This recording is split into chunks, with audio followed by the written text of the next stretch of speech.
Hi again. This is about bringing our positivity back. In our need to control others, we need to raise our voices and tell others how bad they are, rather than share with them what you love about their good points and what makes you stay around them. You can spend all your time fighting all the illusions and lies, or you can spend your time creating new truths. Understanding the greater truths and sharing and preaching the knowledge of fairness from the grander scale. Wouldn't it be great if, when protesters protest and shout all about the things that they don't want, they could instead just ask for the things that they wanted? The plan is rarely to go look for a new home and wait for the perfect house to appear. That's for certain. But when we can trust, it can make the perfect home come manifest. The less our trust that we'll find that place, the more flaws will become our reality. And this happens in all walks of our lives. Our expectations tend to be what actually appears for us. If you reduce everything down to one truth, that truth being love, where love was the answer to every situation, this is where spirit meets soul. Simple spiritual solutions to the issues that stand between everyday life and inner peace. The energy which gives cause to balance and commitment. Peace is not in resonance with perfection, it's in resonance with love. You have the power to choose where you put your focus. But if it isn't in alignment with love, it will bring to you the feelings that you desire. The more you respond to your experience with love, the more you understand that you're not your experience, you are the response. What if the response is always love? What does then this make you? What do you project? How do you know? How do you make others feel around you when you know yourself to be love? Your experiences do not form you. You form yourself by understanding your own experiences.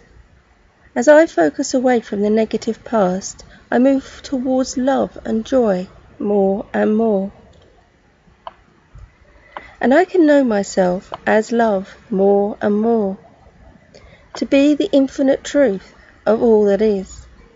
To let the past be the past, something that lives only in the distant memory. Embrace the new, the possibilities that are infinite.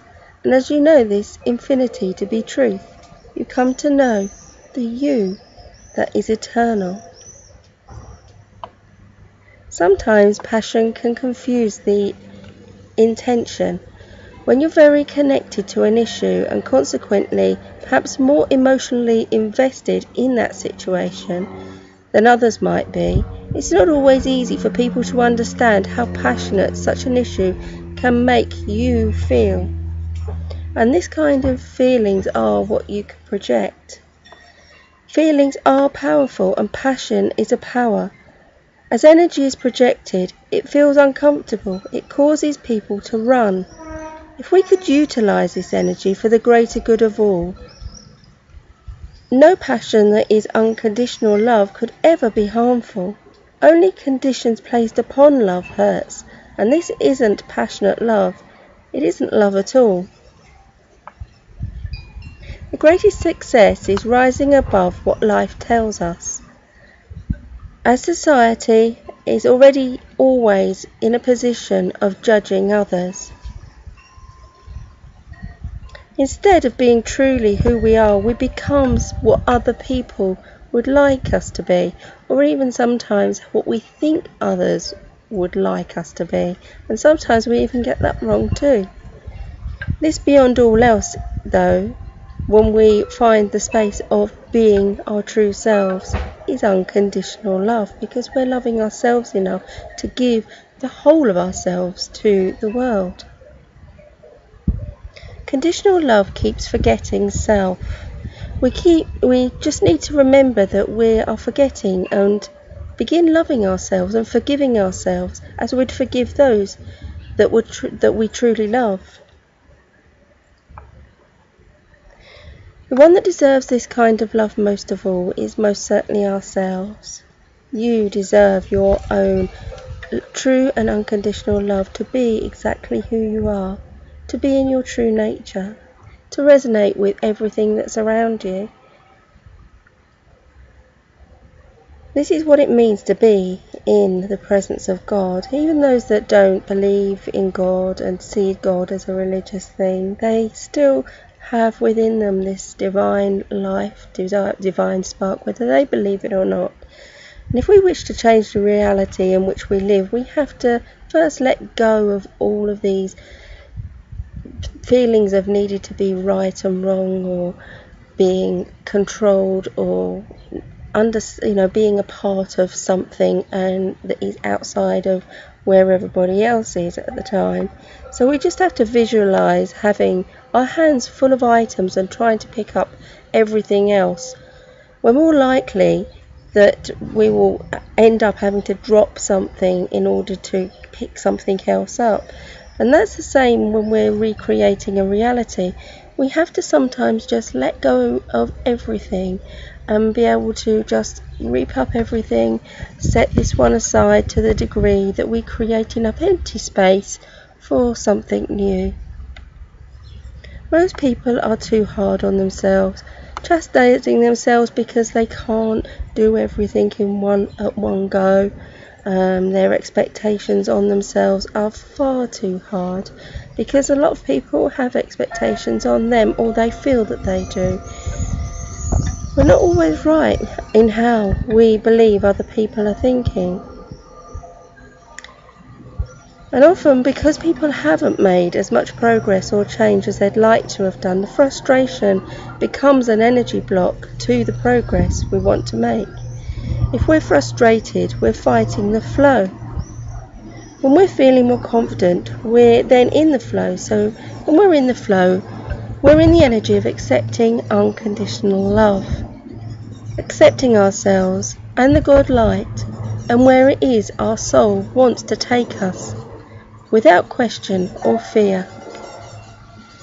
It's taken a lot of internal searching to find the source of my own personal frustrations, and it has been born out of trying to mould my life into how it should be.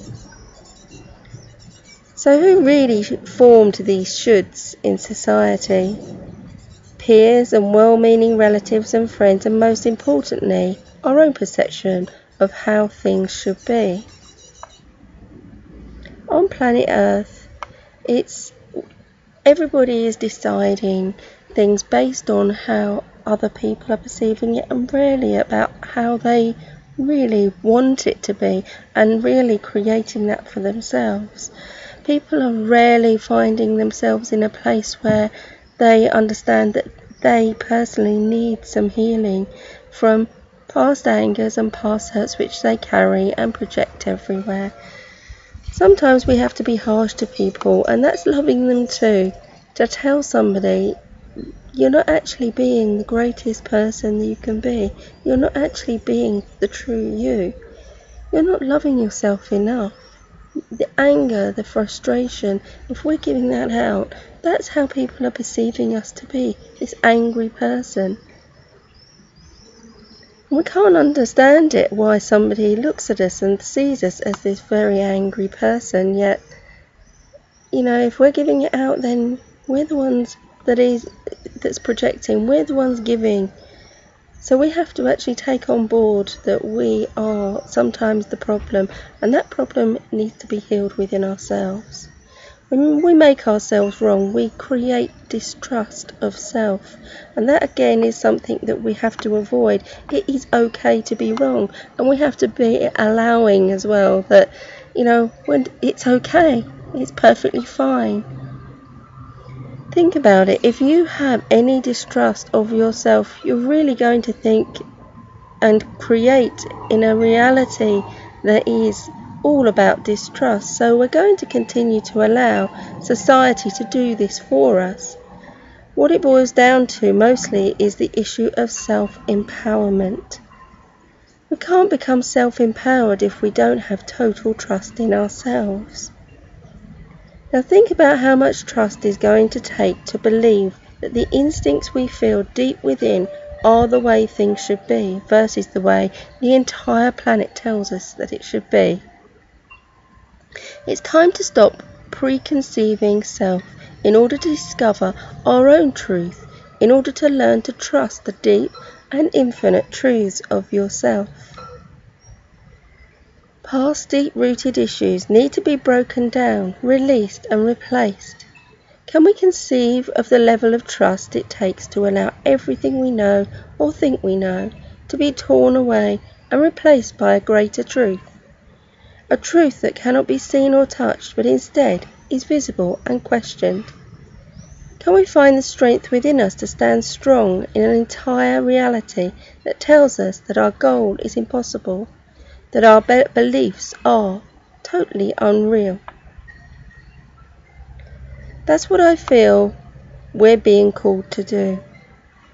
To see from the grander scale, we can see clearly how the vision relates to the goal.